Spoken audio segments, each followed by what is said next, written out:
Hello विद्यार्थी मित्रों, तो आप सभी का स्वागत करते हैं हमारे इस YouTube चैनल यूनिक एकेडमी के अंदर। तो विद्यार्थी मित्रों, आज हम कक्षा 10 विषय सामाजिक विज्ञान नवनीत असाइनमेंट फर्स्ट एग्जाम 2025 का चैप्टर नंबर 3 विभाग नंबर डी। पहला क्वेश्चन है, गुजरात की स्थापत्य कला का परिचय दो।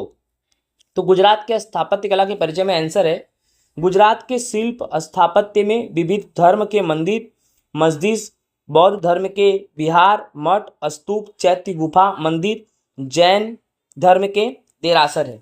ठीक है, यानी गुजरात के स्थापत्य कला में बहुत सारे शिल्प हैं, बहुत सारे स्थापत्य कला में अलग अलग धर्म के मंदिर, मस्जिद, बौद्ध धर्म के विहार, मठ, स्तूप, चैत्य, गुफा, मंदिर, जैन धर्म के देरासर। इसके अतिरिक्त अनेक प्रकार के समाज के उपयोगी निर्माण कार्य जैसे कि राजमहल, किले, छत्र, दरवाजे, कीर्ति तोरण, धर्मशालाएं, उपाश्रय, विश्राम गृह, चबूतरा, झरोके, गुंबद, तोरण, कुएं, बावड़ी, सरोवर, तालाब, पशु पक्षियों के हूबहू आकृति सर्वांग सुंदर और अति भव्य मानी जाती है। अब ये जानो कि मंदिर कौन कौन से हैं। तो गुजरात में धार्मिक विविध धर्म मंदिर में देखो तो जैसे कि भद्रकाली मंदिर, गीता मंदिर, वेद मंदिर, जगन्नाथ मंदिर, जमालपुर, अहमदाबाद, रणछोड़दास, डाकोर, सूर्य मंदिर, मोढेरा, अंबाजी, शामलाजी मंदिर आदि मंदिर है। ठीक है, ये मंदिर है। ठीक है, मस्जिद में कौन कौन आ रहा है। तो मस्जिद में अहमदाबाद में 3 दरवाजा के पास जामा मस्जिद, इस मस्जिद को सुल्तान अहमद शाह प्रथम ने बनवाया था। फिर बारीक नक्काशी वाला सीदी सैयद की जाली मस्जिद, सरखेज का रोजा, झूलता मीनार और जामी मस्जिद, ये सब मस्जिद में आते हैं।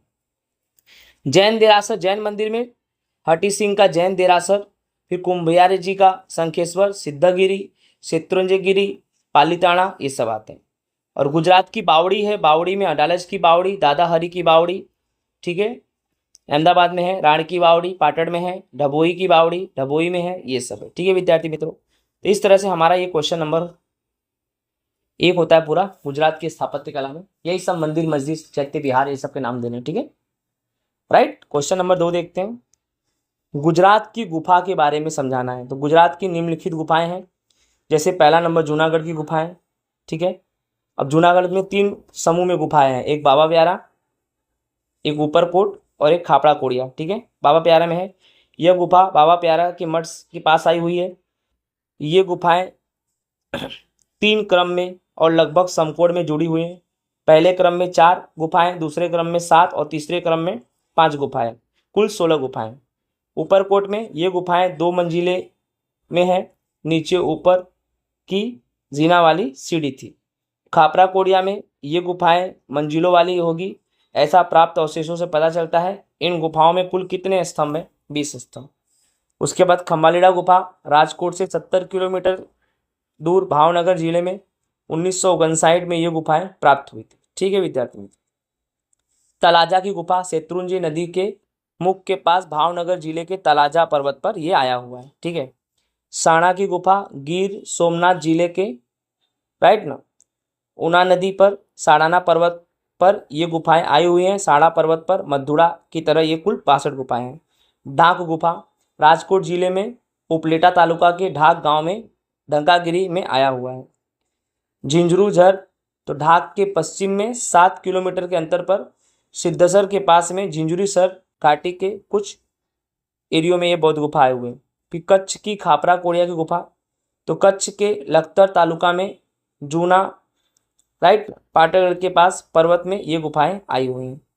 फिर कड़िया पहाड़ की गुफा, तो भरूच जिले के, राइट, चट्टान में झगड़िया तालुके के कड़िया पर्वत के नीन गुफाएं में ये गुफा प्राप्त हुई है और ये सब बौद्ध धर्म की है। तो विद्यार्थी मित्रों, इस तरह से था ये गुफाओं का परिचय, आपको सिर्फ याद करना है। वैसे ये क्वेश्चन सेक्शन डी में तो पूछेगा नहीं, इतना आईएमपी क्वेश्चन नहीं है, फिर भी राइट ना। नेक्स्ट क्वेश्चन हमारा है, ये आईएमपी है, मोहेंजोदड़ो के नगर रचना में रास्ता और गटर योजना समझाओ। पहले तो जानो 1922 में सर जॉन मार्शल और कर्नल मैके के मार्गदर्शन के अधीन रखालदास बनर्जी और दयाराम साहनी नामक भारतीय पुरातत्वविद सिंध में खुदाई किए। उसके आधार पर उनको अलग अलग नगर के तत्व प्राप्त हुए, जिसमें मोहेंजोदड़ो, ठीक है, जानना है हमें। मोहेंजोदड़ो अर्थात मुर्दों का टीला, मतलब ऐसा समझो कि बहुत समय पहले लोग दब के मर गए, वही था मोहेंजोदड़ो। ठीक है, अब इसमें मार्ग, रास्ता, मार्ग यानी रास्ता, इस नगर की रचना काफ़ी विशिष्ट लक्षण इसके रास्ते हैं। यहाँ के जो रास्ते हैं 9.75 मीटर चौड़े थे और छोटे बड़े मार्ग सब समकोण पर मिलते थे। जितने भी रास्ते थे ना, सब आपस में किस पे मिलते थे? समकोण पर मिलते थे। एक से अधिक वाहन गुजर सके इतने चौड़े रास्ते हैं। रास्ते के आसपास रात्रि प्रकाश के लिए खंभे, ऐसे भी सबूत मिले हैं। नगर के मार्ग सीधे और चौड़े होते थे, वह कहीं भी, राइट ना, मोड़ पर नहीं थे। दो राजमार्ग होते थे, एक मार्ग उत्तर से दक्षिण और दूसरा मार्ग, ठीक है, पश्चिम में जाता था। दोनों मार्ग मध्य पर समकोण पर मिलते थे। ठीक है, अब गटर योजना पढ़ते हैं। गटर योजना इस नगर की विशेषता रही है। यह गटर योजना समकालीन सभ्यताओं के भूमध्य सागर के क्रीट नगर के अलावा कहीं भी नहीं है। नगर में से गंदा पानी के निकास के गटर बनाए जाते हैं। प्रत्येक मकान में एक खार कुआं होता था। ऐसी सुव्यवस्थित गटर योजना से लगता है कि उस समय सफाई की कार्यक्षम व्यवस्था होती थी। इसको देखकर लगता है कि उस समय प्रजा के स्वास्थ्य के सफाई कितना महत्वपूर्ण था, लोग उस समय ध्यान देते थे। तो गटर योजना में यही है कि काफ़ी विशिष्ट लक्षण, यह गटर योजना क्रीट टापू पर दिखाई देती है और कहीं नहीं दिखाई देती है। देखा जाए तो गंदा पानी बाहर कैसे निकलेगा उसकी व्यवस्था भी थी। प्रत्येक मकान में खार कुआं था। ठीक है, अच्छी खासी उनकी व्यवस्था थी। इससे देख के ऐसा लगता था उस समय भी कोई म्यूनसिपालिटी की फैसिलिटी वहाँ रही होगी। लोग कितना सफाई के बारे में ध्यान रखते थे। ठीक है विद्यार्थी मित्रों, इस तरह से ये हमारा रास्ता और ये गटर योजना पूरा होता है। आई होप विद्यार्थी मित्रों आप सभी को अच्छे समझ में आया होगा। ये है हमारा chapter number 3 section D. Radhe Radhe.